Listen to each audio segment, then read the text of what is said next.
पाकिस्तान में महंगाई की शरह सिंगल डिजिट पर आ गई है। सितंबर में महंगाई की शरह 6.93% रिकॉर्ड की गई। इस पर हम बात करते हैं डॉन न्यूज़ के रिपोर्टर ताहिर शेरानी से। ताहिर, बताइएगा इदारे शुमारियत ने क्या बताया है, किन अशिया की कीमतें बढ़ी, किन की कम हुई और किन की मुस्तहकम रही?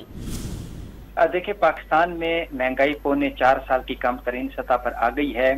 अगरचे अगस्त के महीने में जो महंगाई थी वो सिंगल डिजिट में आ गई थी, लेकिन जो औसत महंगाई थी वो डबल डिजिट में थी। लेकिन सितंबर में जो औसत महंगाई है रवा माली साल की पहली छमाही में वो भी सिंगल डिजिट में आ गई है।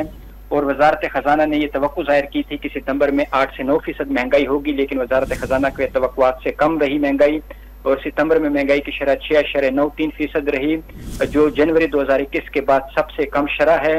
और इसके साथ अगस्त 2024 के मुकाबले में अगर देखें तो सितंबर में महंगाई में 0.52% की कमी हुई है। रवा माली साल की पहली छमाही में महंगाई की औसत शरह 9.19% रही है। अगस्त 2024 में महंगाई की शरह 9.64% रिकॉर्ड की गई थी।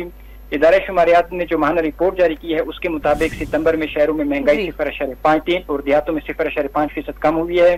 सितंबर में शहरों में महंगाई की शरह 9.29 और गुज़श्ता माह देहात में महंगाई की शरह 3.65% रिकॉर्ड की गई है। बहुत शुक्रिया आपका।